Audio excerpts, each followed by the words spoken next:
Well, thank you very much indeed, Claire, and good morning to everyone. I can see a whole number on the screen, and as well as TD colleagues, I can see from friends from various places. And if I start mentioning by names, we'll go on and on. But it is really good to see each and every one of you. Now, I just need to share screen. And as long as this works, which it is, we can.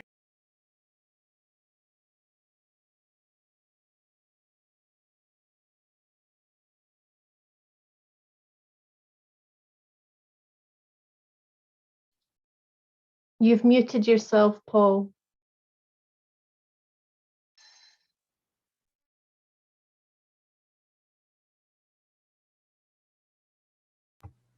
Right, now I think we've got it sorted.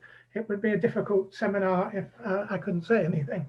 So good morning, everyone. We're starting a week of seminars that are looking at, and webinars, various different aspects of working with young people. And my title this morning is What's Missing? CH CH. And of course, you will recognize that the two missing letters are UR. I first saw that on a wayside pulpit in South England some years back. Now, a wayside pulpit is one of these outside notice boards that has different posters that you can read. And what the church was trying to tell somebody, and it actually wasn't a Seventh-day Adventist church, they were trying to tell somebody, we're missing you. You're missing. We would love to have you. But there is a deeper and a more far-reaching aspect which I want to deal with, because for each of us, every church, there is also the aspect, no, we're not missing, we're here. But there are some people who are missing, and the church is not complete unless everyone is here. With that, let's just start with a word of prayer, and then we will go from there. Dear Heavenly Father, I thank you for the blessing of the day. Where I am, it's blue sky and it's sunshine. But I pray wherever we are, whatever the weather, that we will have your blessings in our heart, because new every morning are your mercies. Be with us now, I pray, as we look at this very important subject, and we ask your leading, because all of us know people that once were in the church that no longer are. Bless us now, I pray, in Jesus' name. Amen. All right, so what's missing? Now, we recognize within the church, it's something that we have been looking at as a church for a number of years now. It's something that I did personal research into, and shared a presentation at a Nurture and Reclamation symposium for the GC back just before lockdown in 1919. And I would like to share some aspects that may start us thinking, and which will get picked up, I have no doubt, during the week as we go forward. Now, I think we all know the problem. The loss of young people through the back door is a very important issue for the church. To be fair, it's not just young people. We look at young people because young people are more evident. And during the teenage years, this is where decisions for or against being committed to the church take place. But it actually happens all through life, as I will try and explain. It's something that we need to be very aware of, very conscious of, and as a church, make good plans for. Now, when we look at the problem, it's probably second generation and above young people and older people we're dealing with who have left the church. It's not normally the first generation. Neither is it normally because of doctrine. Sometimes it can be, but it's very rare. More often, it's fractured relationships or a distance or something that's happened. Now, the church has studied this a great deal, and you will have seen, as well as I have, the various studies that have taken place. The foremost researcher was a man called Roger Dudley from Andrews University. Any of you go back a long way like I do, you will have read some of his books, Why Our Teenagers Leave the Church, The World of the Adventist Teenager. And Roger Dudley was very foremost in the value genesis studies of the church as well, which I will mention. He did a 10-year longitudinal study, and he came to the understanding afterwards that 50% of his group were still there in the church at the end after 10 years. He had well over 1,000 young people, and they were from 14 upwards. They were baptized young people. And for each year, for 10 years, he was involved with contacting them, research, having answers and interviews. And that's where the 50% came from. But you may have seen other numbers.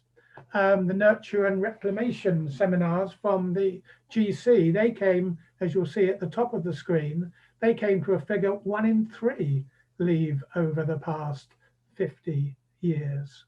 And whatever the number is, it's something that is frightening. It's something that makes us stop, and probably each of us have to recognize that we have family, friends, loved ones, people that we grew up with in the church that may be amongst that number.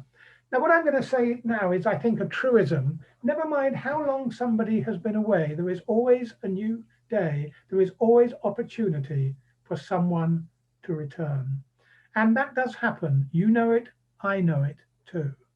And we have the statement that Dudley made there: the church can have no higher priority than stemming the loss of young adults. Many years back, when I was, I think, working in youth ministry, I took a week of prayer at one of our schools. It was actually in Scandinavia. And I was talking to the gymnasium class. And I can remember actually saying to the class, talking about this, do you think you're going to stay and be committed to being a Seventh-day Adventist? Do you think this is going to be part of your life plan? Now, in the Value Genesis surveys, the last question is always, do you think you'll be an Adventist in either 20 years or by the age of 40? It's always the last question, put slightly differently, but it's there. And I asked this question to the class: do you think you will be a Seventh-day Adventist when you look ahead, a Christian at age 40? And I can always remember the answer that one very perceptive young lady gave me.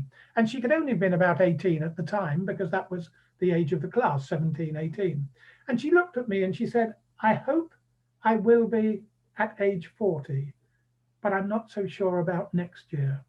And I've never forgotten that answer, because for young people, you know, the future whispers, but the present shouts, if you understand what I'm saying. It's here and now. And that's what she was telling me. It's the here and now that I live in. Now, I'm part of the British Union Conference Executive Committee, just because of my role here in Scotland. And we have a risk evaluation amongst the trustees. And there's over 35 different risk categories that deal with finance and do with membership, that deal with priorities for the church. Number one risk for the British Union that was identified by the trustees back in 2019 was children and young adults not buying into Adventism. And it's still the number 2 risk in 2021. And the only reason it wasn't number 1 was because of the current situation. The finances caused by the pandemic and so forth have put the financial aspects right to the fore. But everyone recognizes this is something real. Now, I believe there is hope. I believe we have a great group of young people, but they are making decisions. I think every one of us has a search for identity and purpose. I think it goes on through life. A recent book called Growing Young by Powell, Mulder and Griffin, I think it's about 2016, identified these 3 questions. The 3 important questions: who am I? Where do I fit? What difference do I make? Now, I actually believe these questions come at more than one time in life. And we will briefly refer to this.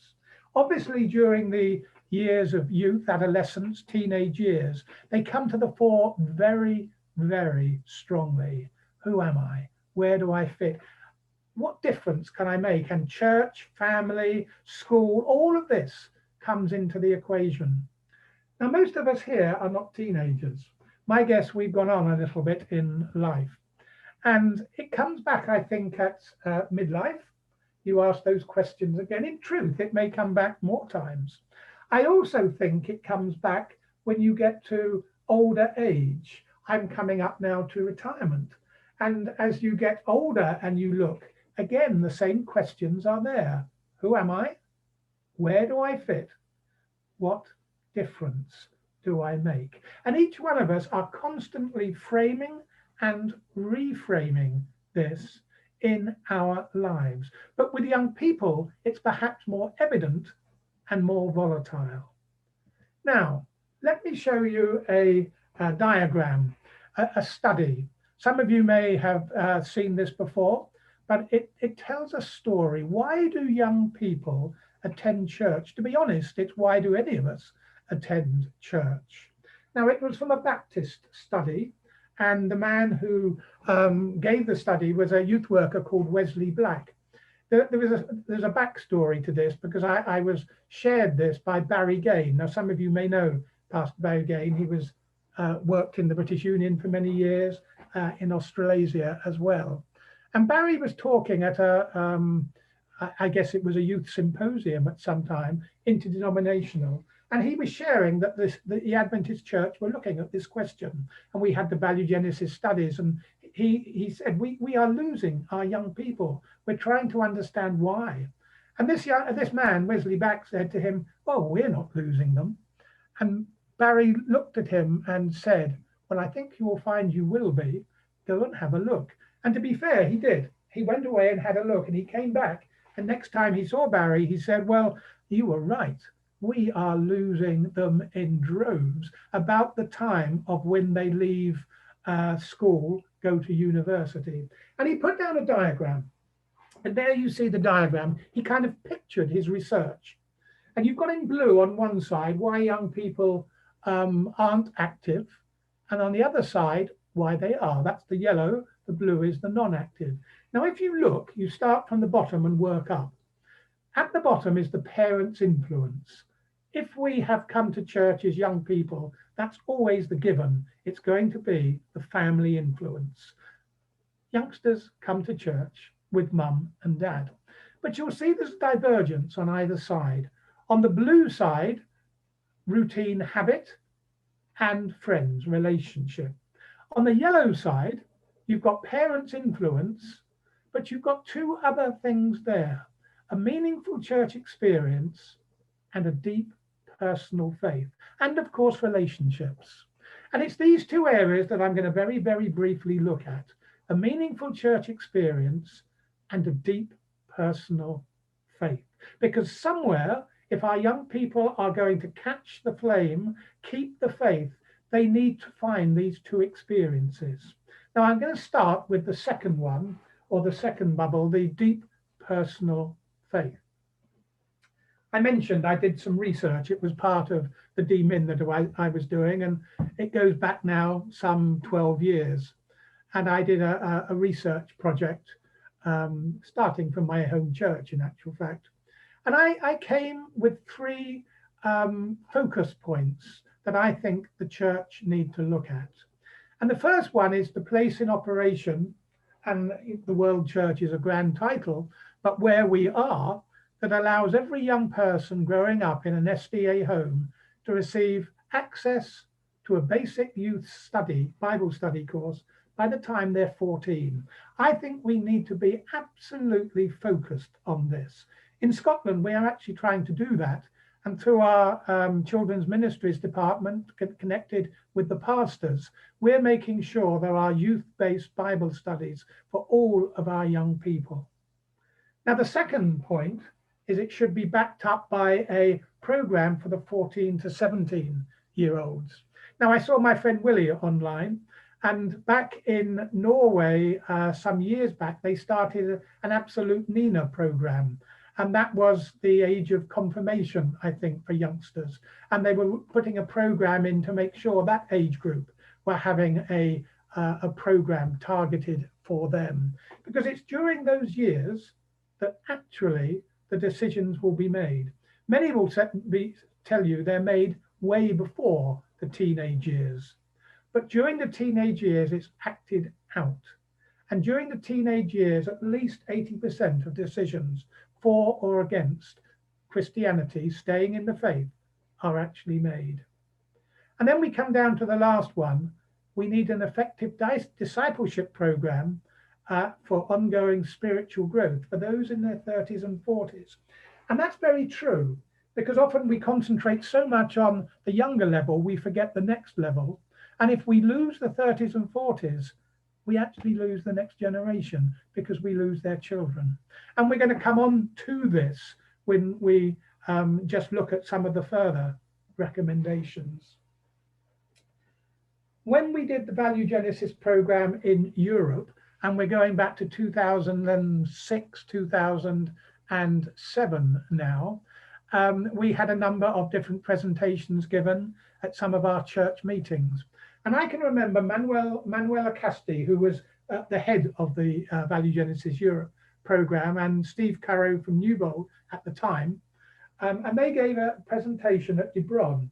It was back in about 2008 time, I think. And they made this statement, and I can remember them saying it: we need to feed the core, not to default to entertaining the fringe. And it was quite a perceptive comment, because you can do two things. You can look at those who are on the outer edges of the church, and we do want to build relationships, but you can think we must focus there. Or you can realize that we have got a core of young people who need to be challenged, that need to be set in the right direction. And that's what their proposal was: feed the core. I think it's a myth, and it's, it's shared in that book, Growing Young, I mentioned. It's an urban myth that to reach young people, we need a watered down teaching style. We need to make Christianity attractive and challenging and something that they can participate in. The second point says it's a myth that we need to adopt an entertaining ministry program. We need something, and we need to offer something different to popular culture. Well, let's look at the church then. That's, I believe, we need to help them find a deep faith. And there's a lot more that we could unpack there. But we also need to look at the church. They need a meaningful church relationship. This happens every Sabbath. This happens week after week. And there you have a picture. That's actually our local church up in Crieff in Scotland. A beautiful day, a beautiful church setting. But for young people, it's where the rubber meets the road. Now, as a result of the Value Genesis program in Europe, there was articles written, and my colleague Stefan Sieg, he wrote some articles on a spiritual home for young people. And it became very clear that church matters to young people. In fact, churches need young people, and young people need the church. But maybe we need to stop and think, what is church? And I can't take a lot of time on this because I'm going to run out, but is a church just a building, as we see there? Is it an experience? Is it an institution or an organization? What is church? How do we see it through our own eyes? And it differs between people, circumstances, and ages. Some of the research began to look at, what do young people really want in church? And you're going to get a number of statements or a number of words that keep coming out. Here's some bullet points. Building a spiritual home for all generations. And that's quite important. Somewhere where we belong together, where we can live Christian life and values together. Those words on the third bullet point, participation and challenge, they come out time and time again. And partnership, the next one. Participation, challenge, partnership. Is there a place for me in my church? And then opportunities to develop faith, service and mission, and a big word, intergenerational, which is inclusive, family warmth and support. Now, I put it this way, and you will recognize the model, the church looking at reaching in. We reach out, of course, and we do that. We're doing that in Scotland with an evangelistic program at the moment. But when we look in, we will find those words: challenge, participation, service opportunities, discipleship pathways, mission, active involvement. That's what is coming to the fore all the time. Now, we've known it, we understand it, but it's making it some way that it can be actual real. Again, Stefan, when he wrote his article at the end of the Value Genesis, he came to the conclusion that young people want a spiritual home to which they feel they belong. And when it comes to remaining an Adventist, you'll see at the bottom in bold, the experience in the local church is very much significant. It's a congregational climate. Again, those who were involved in Value Genesis will remember there were a number of scales. There was a warmth scale, there was a thinking scale, and the questions came back to and fro that gave the answers. And we found within the church that to stay an Adventist, become a committed member, you needed to feel your church was warm. And the interesting thing was, in the early years, youngsters felt their church was warm. And it was an experience of Sabbath school and pathfinders and adventurers. And everybody thought the church was warm, but it was noticed that during the teenage years, the numbers went down, the graph decreased. And for some reason, as our youngsters got older, they didn't see the church being warm. They also felt, as young people, their questions were answered. They had a thinking climate. But as the years went on, they didn't feel that was the case either. And these are things that we need to begin to correct. Now, this is something that I took from an older book, actually. It was a very seminal book in youth ministry, actually, by Merton Stroman. And he put this model out there, which I've adapted slightly. Every church, and you could take your church. I'm here with the TD, so let's take St. Albans Church. And I know Nathan was online because I saw him. So Nathan, it's just using a church name. But there's a culture, a community, a congregation, families, and children and youth. And at the center is always going to be the children of youth. And as you go out, you have families. I believe very strongly in a family-based youth ministry. It came over the years as I worked in youth ministry. You can't work with children and youth without working with the family. It's a partnership. And you can't work with the family without working within the congregation. And we work together. And then you begin to build from the inside actually out. Now, in any church, we have different numbers and amounts of children and young people. They're yours, they're mine, they're my grandchildren, they're your family, friends, brothers, sisters. And we're trying to make a meaningful church experience that will build a deeper faith. Now, I'm just going to share over the last few moments a program that we've been involved with some years back that has grown into a new generation. Some of you here that have been youth leaders over the year will remember the Church of Refuge program.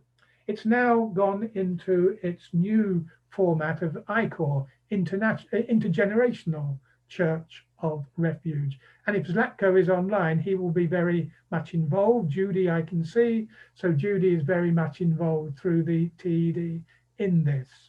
Now, you'll remember the Church of Refuge was started by Ron Whitehead in America Church of Refuge, taking it from the cities of refuge from the Old Testament. But the Church of Refuge was a place of sanctuary, of place of care, of nurture, where people were actually safe. Now, we've got a lot of material now on the iCOR. Judy and Zlatko will have it in the office. I'm just holding up one of the manuals, some really good material. And I have to take my hat off to those who have come after me and after the time I was there. They have really brought this forward. It deals with a discipleship approach. It's not just a program. It's not something that you just do, but it's looking at discipleship. How can we help churches being the most loving place in town, where young people can feel that they have challenge, they have involvement, they have participation, that they belong, but they want to belong. And there you have the 4 areas: relationships, spiritual growth, empowerment, and mission. And there are actually 10 iCOR values that go in to this, making this up. And it's something that the church looks at. And as we look under relationships, connecting, caring, participating, it's something that we know. They're not new words, but it's putting flesh onto them. And the bottom one, participating, I think that's important. Many years ago, one of the General Conference presidents, it was actually Bob Falkenberg, he made a famous statement called Piece of the Pie. He said, if you want young people to stay for lunch, you have to give them a piece of the pie. And one of the youth leaders of the day, whose name was Steve Case, and I still see Steve active to this day, he started a Piece of the Pie ministry. But he said, it's not just giving them a piece of the pie, they want to be involved in making the pie. They want to participate. Now, I'll go through this very quickly. Spiritual growth, the areas there of worship and of teaching. Worship is so important. Value Genesis shared this, but youngsters need to be involved in the worship, and we need to have the teaching.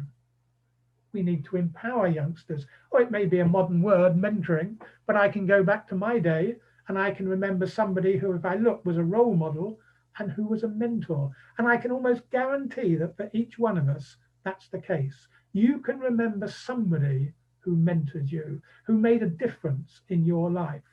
And the church needs to be active in training and leading, and of course, in outreach and mission. Youngsters want to serve. They want to do something. They want to do something important. They want to be involved, not just sitting on the side. And actually, we're coming up to the Youth Week of Prayer. The 20th of March will be Global Youth Day. And that's something, again, that has been built up. It's going to be a different twist this year under lockdown situation, at least here in the UK. But it's still a case of serving, being involved. Now, I've only got a couple of minutes left. If you want to know more about iCOR, talk to Zlatko, talk to Judy, talk to the other youth leaders, and I'd be very happy to talk with you. Let me just, in the last 2 minutes, come back to roots and identity. I said to you, it comes out time and time again. It comes out all through life. Well, there's been a study done by a man called Roger Standing. He entitled the book, The Re-Emerging Church. And he looked at baby boomers. Now, that's American social demographic. But I'm a baby boomer. If you were born between 1946 and about 64, 65. That group are coming to retirement. I told you I'm coming to retirement. And at that age, he posited that people will begin to look back. And they will have a reevaluation, searching again for their roots and searching for what was in their former life. And that demographic still had church as they grew up. And he posits that a number will come back to the church of their youth and give it another look. And the question is, will we be ready for when they do so? There were books that you may know, 10 Who Left, 10 Who Came Back. And Tim Lale and Pat Habada wrote the last one, 10 Who Came Back. And they found that 8 out of 10, I think, interviewed expressed memories of Adventism that were happy and warm. And those roots and identity are always there. And it may be like the prodigal son in Luke 15 and verse 17. When he came to his senses, he returned home. That's what is possible and is out there. And I could share stories, and you can too, of young people you know who've been away and come back. And my guess is that somebody online today fits that story. Somewhere there's been a link in a chain. My personal research showed out of the youngsters that I contacted, and I had my case study, and they were non-active youngsters in the church, that's why their names were given to me, 50% felt they would come back one day. They didn't actually say they had left for good. They were taking a break. 99% said they were still Christian, and the one that said he wasn't actually told me all that he was doing and was working for an NGO, and he was putting Christianity in practice. He just didn't call it. 100% of them had family still in the church. And then the question was asked, what would happen if they met the older brother first? You know, the parable in Luke 15, it's the father with the outstretched hands. But what if they met the older brother first? We need to make sure that the church is ready. Last slide, my time has gone. How you ask a question gives you the answer. My first question is what's missing? CH with UR in the middle. But if you ask a slightly different question, you get a different answer. Who's involved at UR? How can we help our church become a spiritual home for young people?